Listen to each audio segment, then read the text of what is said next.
Hi, everybody. Father Bill Holtzinger here, and this is your Friday Reflection. Well, it's been wonderfully beautiful out. It's been blue skies, though very cold weather, and that has lent me to think about, like on Sunday night, you know what? I need to pull out my telescope because there's some special things to see in the sky. And it's not all the planets lined up. A lot of people come to me about that. Yes, by the way, the planets are always lined up unless it's Pluto. Pluto is kind of a little bit different, but all the planets rotate in the same plane. But what they're talking about is that they've rotated in such a way that you can see many of them all in one kind of field of view from like left to right. You can see them. That is something that occurs frequently, almost every year. And just be aware that you could still see it if you go out tonight and look up long as it's clear skies. But the problem is probably by the time you see this, it's probably going to be cloudy skies. It has been beautiful since Sunday. And since Sunday, I've been thinking, I really need to get out my telescope. It's been tucked away in the back part of the house here. And, I love to do astronomy, specifically astrophotography, because the things that are in the sky are beautiful. And even here in Beaverton, I've learned how, using a filter or to be able to capture amazing things, to just cut out all the sky glow and other kinds of ambient light so that I can focus on nebulae. I love the nebulae. That's just a bunch of gas that gathers and just some amazing looking things. So that's what I did. I set it up on Sunday evening and I've been going every night, in which case, as I'm recording this, it's Wednesday and I'm kind of droopy because yesterday was Tuesday night and I kept staying up till late. So I had very little sleep. Now the deal with astrophotography is that I can start it and get a run going, have it, chase some object on its own with the telescope, and I can go to bed for a couple hours, or I can just watch it because I may want to have another set of things I want to look at and restart that kind of look at another nebula or something else. So I end up really, not going outside, which is nice because I just set the telescope up. It remotely connects to my iPhone or my iPad, and I can control it that way. I still am lacking a lot of sleep. Let's just say maybe 4 hours right now as of Wednesday. I'm a little droopy as I'm recording this at the end of the day. But what I love about it is just the beauty of God that is creation. If this is beauty, the stuff in the heavens, what is God like? If he is all beauty, if he's all good, if he's all truth, all these things, all powerful, all knowing. And whenever we encounter that, I know for myself, particularly through astrophotography or just astronomy in general, I am inspired and in awe of what is out there because we don't see it. Again, when you look up here in Beaverton, you'll be lucky if you see a few stars, maybe some planets, but you can't see much because of the sky glow from Portland and Beaverton itself. We're missing out. Things are being shown to us, but we don't see them. And so as I use my telescope, then it allows me to be able to see those things. You could say they're now presented to me, which brings me to this coming weekend, which is the presentation of the Lord. Deacon Brett's going to be preaching, and we're going to be beginning a new homily series. And it's going to be basically 4 homilies, an introduction and a conclusion with 2 points in the middle. And those 2 points will be the following. But actually, before I get to those 2 points, the overall idea is Pope Francis has called for a Jubilee year. And one of those things he wants us to kind of relook at and once again ponder upon is Christology.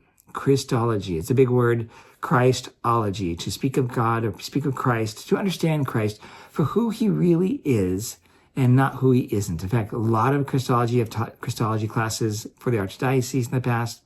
We spent a lot of time talking about people's attempt to describe who Jesus is. And let's say a lot of the classes talking about the people who got it wrong. They've made mistakes. They've actually proposed and really defended their, what turns out to be heretical ideas. In other words, an incorrect understanding of who Jesus is and our theology about him. So the first then talk will be Deacon Brett. That'll be this weekend. He's going to set the stage for all of this for all of us, and then describe the 2 basic heresies we're going to go with. And the next week with Father Anthony will be about the first heresy, which is called Arianism. Arianism. And by the way, it's these heresies that are the reason many things, like for example, our creed exists. Many councils got together and created a creed because there was a debate about who is Jesus? Is he truly a man? Is he only fully God? Is there a mixture of them? Is he mostly human and not as much man or divine? Or is he mostly divine and not so much human? So they get all this wrong.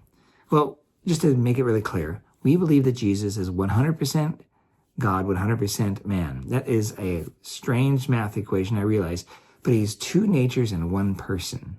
That's a real technical way to say that. And so we see his humanity sometimes, and we see his divinity marked throughout his journey as a person. And when we talk about, let's say, Jesus and his humanness, we call that a low Christology. In other words, we're coming from the bottom, or his humanness. When he is able to do miracles and shows his power, that is what we call high Christology. So there's low Christology and high Christology.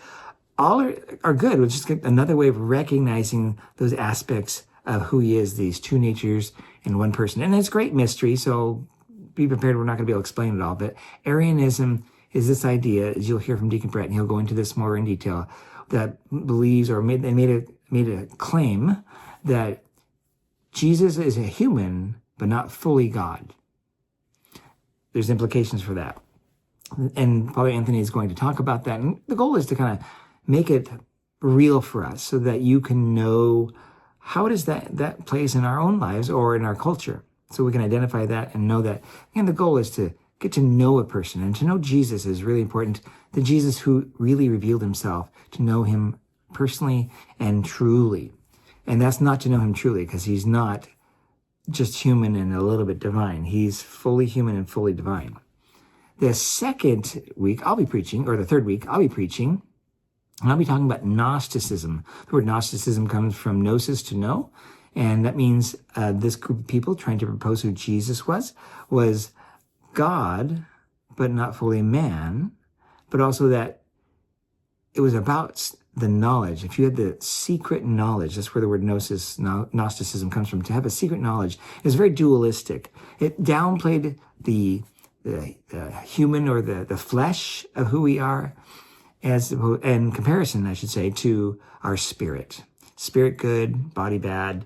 And there's a lot of other heresies like this that have been perpetrated or proposed, where actually our body is good and our spirit is good. We are fallen, yes, but we're fallen in spirit and fallen and in our body. So we don't want to create a dualism by that, but that's around. So that's what I'll be talking about, Gnosticism. Then finally, Deacon Brett will come back as it is his turn last. So he's kind of like the bookends, and he will then kind of wrap all this up in a bow. Again, I'm trying to help all of us to say to ourselves, okay, where do we see these heresies in our own lives lived out? Where is it in our culture, and how can we respond to that in our own lives? This coming weekend will be the first of our design committee that I have formed, and we're going to meet every other week for a while and just start looking at the drawings that we published from the committee that I call the Dreaming Committee, or the Dreamers, the Dreaming Summit. And from there, try to get to one. From that one drawing, that will probably be an amalgam of those and some other ideas, we need to figure out what order those would need to be done and what's the priority. This may take a whole year just to figure out what that looks like. That is the 25-year plan, just to get a sense of, can we do certain things in certain areas? We'll have people that are contractors and consultants from our parish and we'll have plans, blueprints from our grounds where, for example, there's aquifers and catch basins and, different things that, we need to be aware of, so that maybe we can't do construction in a certain area, or there's a high cost to doing that. And that will be things that those professionals, along with people of our admin council, myself, Deacon Brett and Dana from our office or administration, will be, and Dr. Irwin will be able to give some input on how the ministry would play with these ideas, because we need to make it all come together, not just buildings, but we need to make it serve the ministries. And that's kind of what's going on. It's a lot of stuff. It's great. And of course, I want to thank you for all your input and your comments. It's been wonderful to learn more about the parish through this process. And let's start looking forward as well. Let's honor the past. Let's come to know our past and be thankful for the things that have happened with so many people doing so many amazing things to be where we're at. Just kind of standing on the shoulders of giants, you might say, so that we can look into the future 10, 20, 25 years. I'll see you this weekend. God bless you. Bye-bye.